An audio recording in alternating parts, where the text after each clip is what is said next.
Hey guys, I'm Jason White. This is my channel, Weird Reads. If you like what you see here, please hit the subscribe button and hit the like, and feel free to comment on any of the books I talk about in this video or other videos, whatever you like.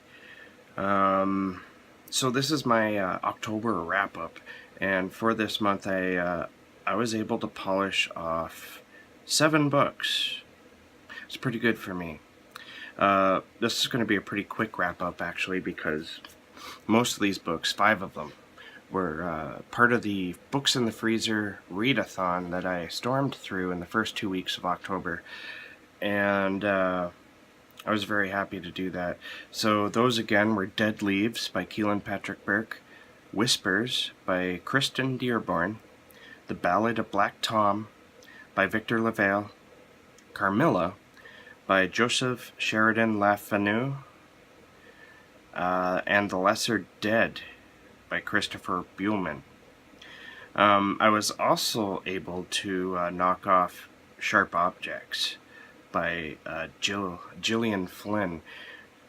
Now this is an interesting book because at the beginning, late September, early October, I really sort of started falling in love with the series Sharp Objects, the HBO series, and there's just something about it's very much a southern gothic haunted town sort of story, and it just blew me away.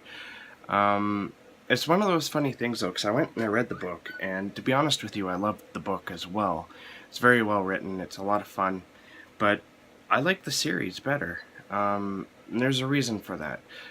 Everything that's in the book, pretty much everything that's in the book, is in the series. But the series adds so many more layers of atmosphere, visuals. You could watch that series again and see so many little things that you missed the first time around, like little girls sitting on benches in that house. Where you know, really they shouldn't be sitting there. It's almost ghostly in a sense. It's about a small town murder, a reporter who comes to report upon the missing child of what becomes the second murder of 2 little girls, and that reporter is Carmilla Ptrick. She works for a newspaper in Chicago. It's like the 4th biggest newspaper in Chicago, which is to say it's not very big at all. But her boss basically wants her to to find an award-winning story, and he thinks that there's something in this one murdered girl and the missing girl. He thinks there's a big chance of it being a serial killing, so he sends her, and it's her hometown. That's why he sends her. But this hometown for Carmilla is very haunted. It haunts her memories. She has a very strange family, abusive family. She has a half-sister that she barely knows because she was born when just as she was going off to college. And it's a really dark, fucked up story. Carmilla, she's not only borderline heavy drinker, alcoholic, she also cuts herself, and that's a very serious topic in today's world. A lot of people cut themselves, and this book actually kind of explains why, if you're trying to wrap your head around why people would cut themselves intentionally. At least I think it did. I'm not too sure what others, especially people who have this this problem, I'm not too sure if it would resound or feel true with them, but I'm pretty sure I never read anywhere where people are like, oh, that's just wrong.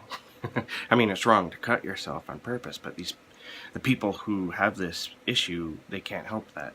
So definitely check out Sharp Objects if you haven't.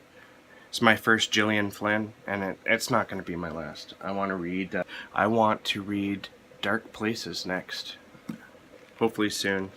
found this in a bookstore. It's in one of my haul videos, but it's like brand spanking new. The spine isn't even bent. Somebody like bought it, maybe read the first chapter or something, and then took it in for trade. Alright, so moving on. I guess there's only one more, and that's Mr. Jack by Chris Kosarich.